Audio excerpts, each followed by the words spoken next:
एक ओंकार सतनाम कर्ता पुरख निरपौ निर्वैर अकाल मूरत अजूनी सैभ भंग गुरप्रसाद जप आद सच जुगाद सच है भी सच नानक होसी भी सच।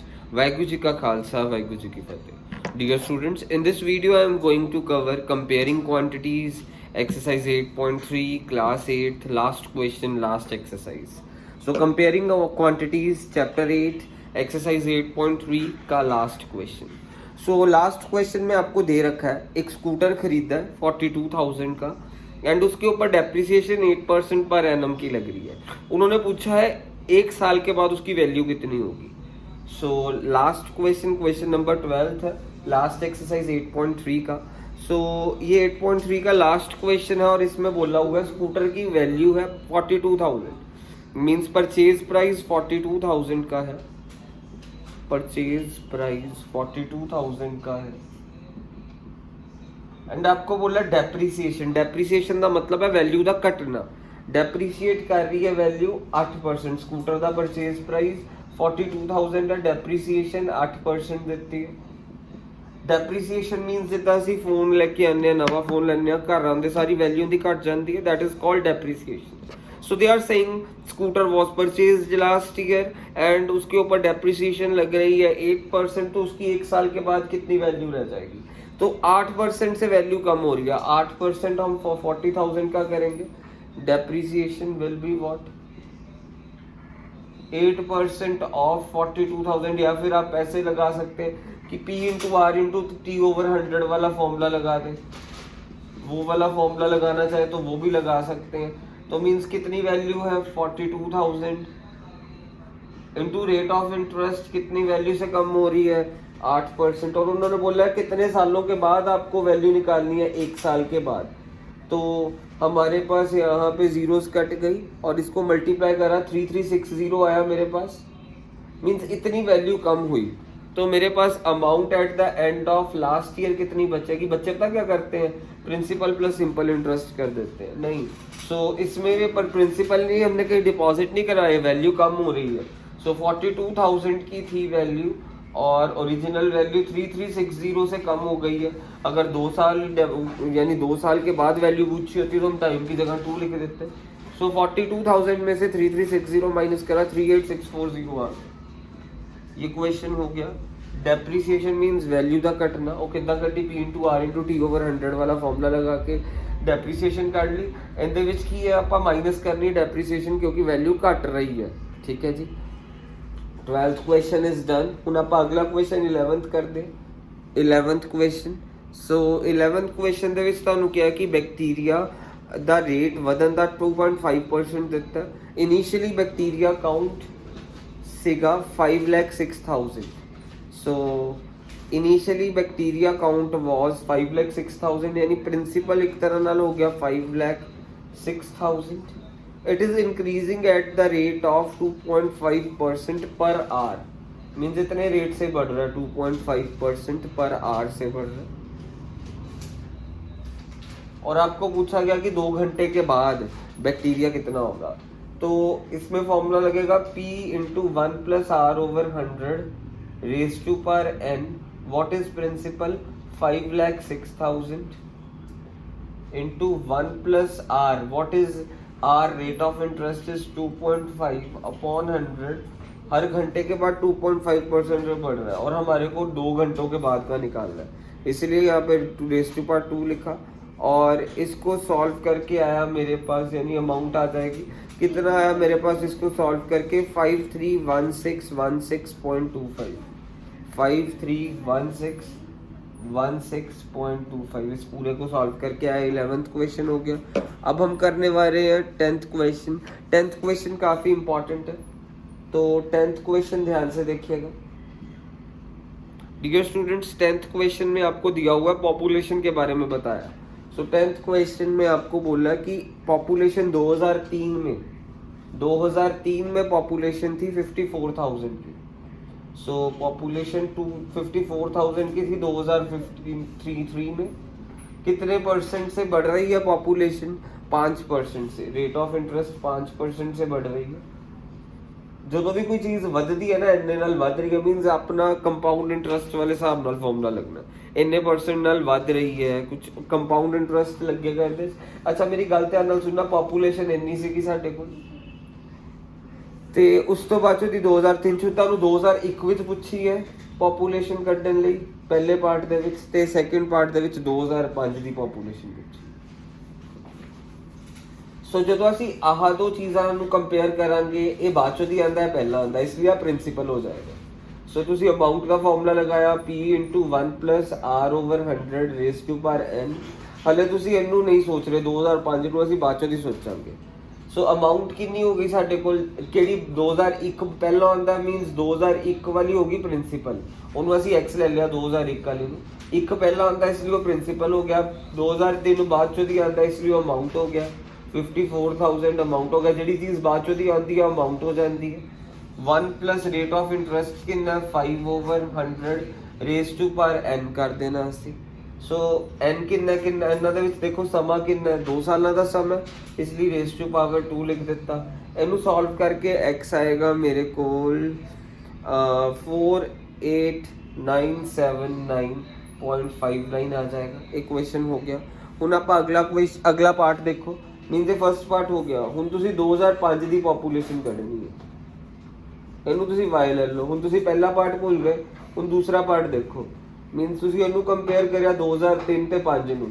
ਪਹਿਲਾਂ ਕੀ ਆਉਂਦਾ 2003 ਮੀਨਸ ਆ ਪ੍ਰਿੰਸੀਪਲ ਹੋਊਗਾ, ਬਾਅਦ ਚੋਂ ਦੀ ਕੀ ਆਉਂਦਾ 2005, ਇਸ ਲਈ ਅਮਾਉਂਟ ਹੋਊਗਾ। ਅਮਾਉਂਟ ਦਾ ਫਾਰਮੂਲਾ ਕੀ ਹੈ P × 1 + R/100 raise to power n।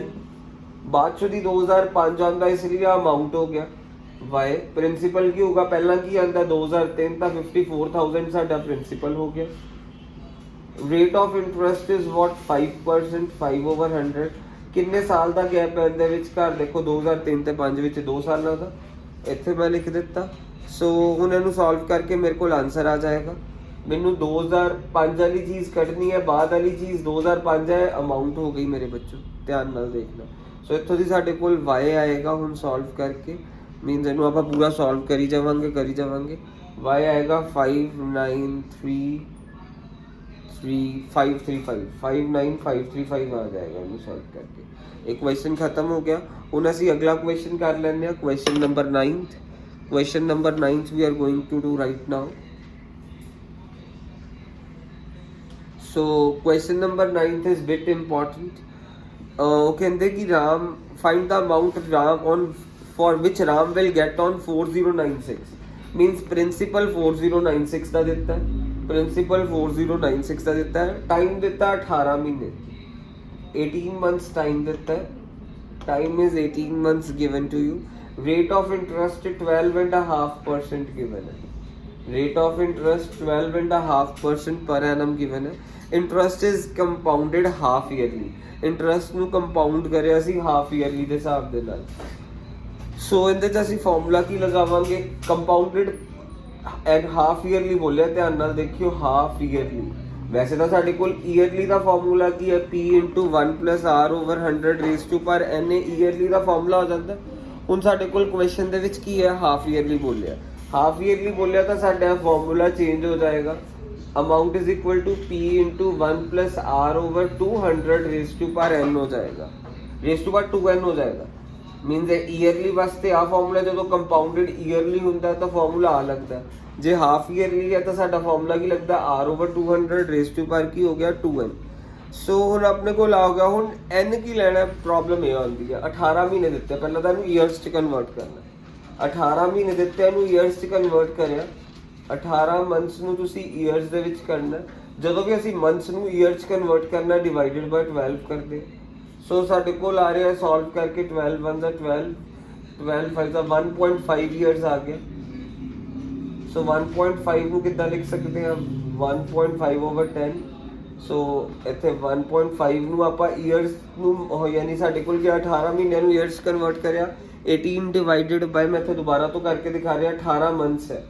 ਜਦੋਂ ਵੀ ਅਸੀਂ ਮੰਥਸ ਨੂੰ ਈਅਰਸ ਕਨਵਰਟ ਕਰਨਾ ਹੁੰਦਾ ਅਸੀਂ ਕੀ ਕਰੀਦਾ ਡਿਵਾਈਡਡ ਬਾਈ 12, ਡਿਵਾਈਡਡ ਬਾਈ 12 ਕਰਕੇ 1.5 ਈਅਰਸ ਆ ਗਿਆ। ਹੁਣ 1.5 ਈਅਰਸ ਨੂੰ ਹੋਰ ਸਿੰਪਲੀਫਾਈ ਕਰਕੇ ਕਿਵੇਂ ਲਿਖ ਸਕਦੇ ਹੋ 1.5/10, 5 3 15, 5 2 10, 3/2 ਆ ਗਿਆ ਸਾਡੇ ਕੋਲ t। ਮੀਨਸ ਅਸੀਂ 3/2 ਮੰਨਾਂਗੇ t ਨੂੰ। ਸੋ ਇੱਥੇ n ਦੀ ਜਗ੍ਹਾ 3/2 ਹੁਣ ਮੈਂ ਵੈਲਿਊਜ਼ ਫਿਲ ਕਰਨ ਲੱਗਾ। ਪ੍ਰਿੰਸੀਪਲ ਕਿੰਨਾ ਦਿੱਤਾ 4096, 1 ਪਲੱਸ ਰੇਟ ਆਫ ਇੰਟਰਸਟ 12.5 ਦਿੱਤਾ। ਦੇਖੋ ਮੀਨਸ 12.5 ਮੀਨਸ 12.5 ਓਵਰ ਕੀ ਲਿਖਾਂਗੇ 200 रेज टू पावर की लिखांगे 2 into n, n is what 3/2, n ਦੀ ਜਗ੍ਹਾ 3/2 ਲਿਖ ਦਿੱਤਾ। 2 कैंसल with 2 ਸਾਡੇ ਕੋਲ ਕੀ ਬਚਿਆ amount is equal to what 4096। so LCM 200 ऊपर की आ गया 200 plus 12.5 raise to power what 3। so ਇਹਨੂੰ ਅਸੀਂ ਸੋਲਵ ਕਰਾਂਗੇ ਸਾਡੇ ਕੋਲ ਆ ਜਾਏਗਾ 4913। क्वेश्चन खत्म हो गया 9th क्वेश्चन। ਹੁਣ ਅਸੀਂ क्वेश्चन नंबर 8th कर ਲੈਂਦੇ ਆ फटाफट। 8th क्वेश्चन करते हैं ਹੁਣ ਆਪਾਂ।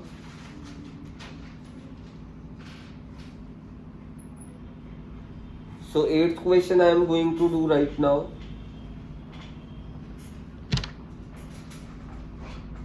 8th question ਚ ਤੁਹਾਨੂੰ ਦਿੱਤਾ find the amount and compound interest on 10000।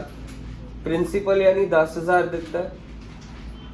Principal is given to you rupees 10,000 and in this question time is being given to you 1.5 years।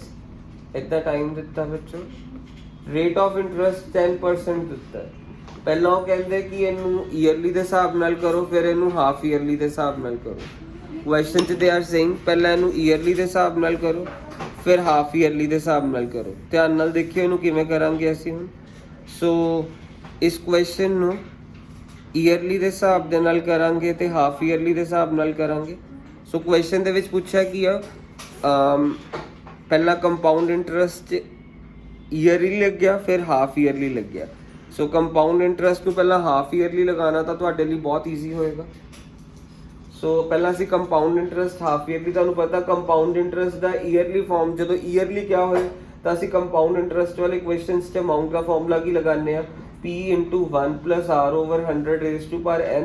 ਜੇ ਤੁਹਾਨੂੰ ਈਅਰਲੀ ਕਿਹਾ ਹੋਏ ਕਦੀ ਵੀ, ਜੇ ਤੁਹਾਨੂੰ ਹਾਫ ਈਅਰਲੀ ਕਿਹਾ ਹੁੰਦਾ ਤਾਂ ਅਸੀਂ ਫਾਰਮੂਲਾ ਕੀ ਲਗਾਉਂਦੇ ਆ p into 1 plus r over 200 raised to power n 2n। Means ਇੱਥੇ 200 ਆ ਜਾਂਦਾ, ਇੱਥੇ 2n ਆ ਜਾਂਦਾ। ਜੇ ਤੁਹਾਨੂੰ ਕਦੀ ਕੁਆਟਰਲੀ ਕਹਿ ਦਿੱਤਾ ਜਾਏ ਨਾ, ਕੁਆਟਰਲੀ ਦੇ ਵਿੱਚ ਕੀ ਹੋ ਜਾਏਗਾ 1 plus r over 400 raised to power ਕੀ ਹੋ ਜਾਏਗਾ 4n ਹੋ ਜਾਏਗਾ। ਸੋ ਤੁਹਾਨੂੰ ਕੁਐਸਚਨ ਦੇ ਵਿੱਚ ਪੁੱਛਿਆ ਈਅਰਲੀ ਕੱਢੋ ਤੇ ਹਾਫ ਈਅਰਲੀ ਕੱਢੋ, ਫਿਰ ਉਹਨਾਂ ਦਾ ਡਿਫਰੈਂਸ ਦੱਸੋ। ਸੋ ਅਸੀਂ ਹੁਣ ਈਅਰਲੀ ਵੀ ਕੱਢਣ ਜਾ ਰਹੇ ਹਾਂ, ਹਾਫ ਈਅਰਲੀ ਵੀ ਕੱਢਣ ਜਾ ਰਹੇ ਹਾਂ ਤੇ ਉਹਦਾ ਡਿਫਰੈਂਸ ਤੁਹਾਨੂੰ ਦੱਸਣ ਲੱਗਿਆ। ਸੋ ਪਹਿਲਾਂ ਮੈਂ ਤੁਹਾਡੇ ਲਈ ਕਰਨ ਜਾ ਰਿਹਾ ਹਾਫ ਈਅਰਲੀ ਵਾਲਾ। ਪਹਿਲਾਂ ਮੈਂ ਇਸੇ ਚੀਜ਼ ਨੂੰ ਹਾਫ ਈਅਰਲੀ ਦੇ ਨਾਲ ਕੰਪਾਊਂਡ ਇੰਟਰਸਟ ਕੱਢਾਂਗਾ। ਪਹਿਲਾਂ ਅਮਾਊਂਟ ਕੱਢਾਂਗੇ ਫਿਰ ਹੀ ਕੰਪਾਊਂਡ ਇੰਟਰਸਟ ਆਏਗਾ। ਹਾਫ ਈਅਰਲੀ ਵਾਲਾ ਫਾਰਮੂਲਾ ਲਗਾਇਆ compound interest compounded half yearly 1 plus r over 200 raise to power की लिखांगे 2n। प्रिंसिपल कितनी है मेरे बच्चों 10,000। 1 plus rate of interest is what 10 over 200 raise to power 2 into n। n की होगा 3/2, n होगा 3/2। 2 1 2 plus 1 3।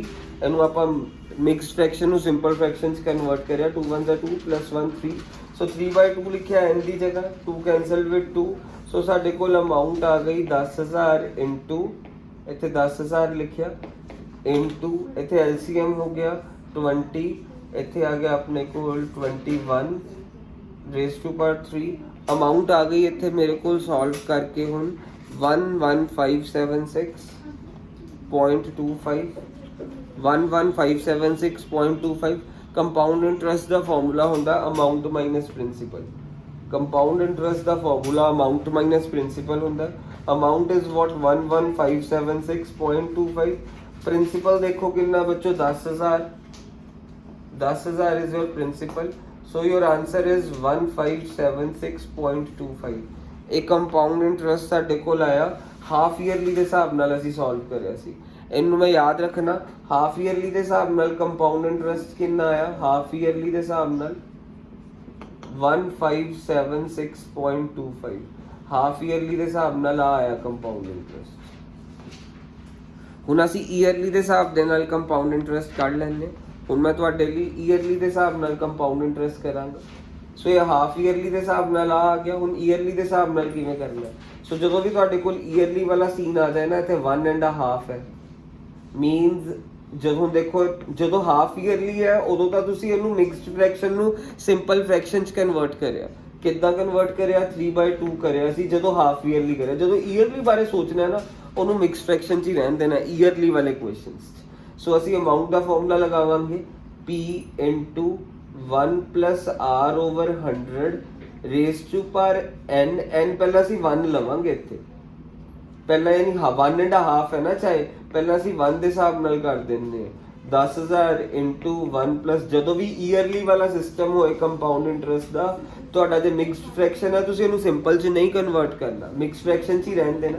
ਤੇ rate of interest 10/100 raise to power n 1 ਲਿਖ ਦੇਣਾ ਆਹ ਵਾਲਾ n। ਜੇ 2.5 ਹੁੰਦਾ ਤਾਂ ਅਸੀਂ ਇੱਥੇ 2 ਲਿਖ ਦਿੰਦੇ। ਇੱਥੋਂ ਦੀ ਸੋਲਵ ਕਰਕੇ ਸਾਡੇ ਕੋਲ ਅਮਾਉਂਟ ਆਊਗੀ 11,000। ਹੁਣ ਇਹ ਹਾਫ ਦਾ ਕੀ ਕਰਨਾ ਵਾਲੇ half the?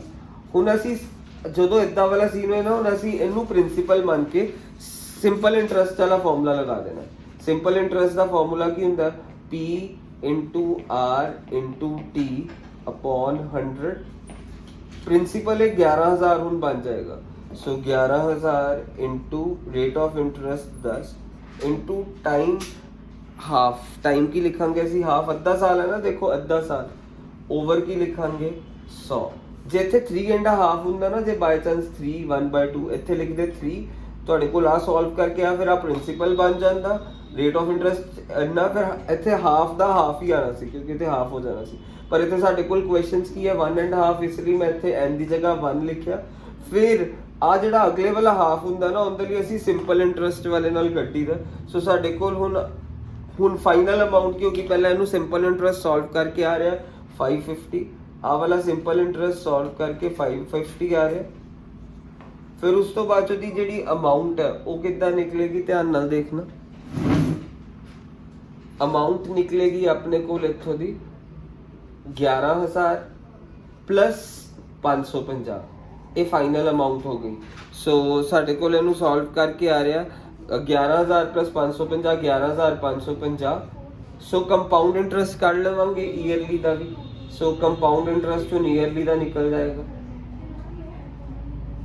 Amount minus principal 11,550 minus principal is 10,000, 1,550। ਸੋ ਇਹ ਕੰਪਾਊਂਡ ਇੰਟਰਸਟ ਈਅਰਲੀ ਦੇ ਹਿਸਾਬ ਨਾਲ ਆਇਆ ਹੈ। ਸੋ ਹਾਫ ਈਅਰਲੀ ਦੇ ਹਿਸਾਬ ਨਾਲ ਆ ਆਇਆ ਸੀਗਾ, ਈਅਰਲੀ ਦੇ ਹਿਸਾਬ ਨਾਲ ਆ ਆਇਆ। ਮੀਨਸ ਕਿੰਨਾ ਹੋ ਗਿਆ ਸਾਡੇ ਕੋਲ? 1550। ਤੁਹਾਨੂੰ ਡਿਫਰੈਂਸ ਪੁੱਛਿਆ ਸੀ, ਇਹਨਾਂ ਦੋਨਾਂ ਦਾ ਡਿਫਰੈਂਸ ਕਰਕੇ ਆਨਸਰ ਦੱਸ ਦਿਓ।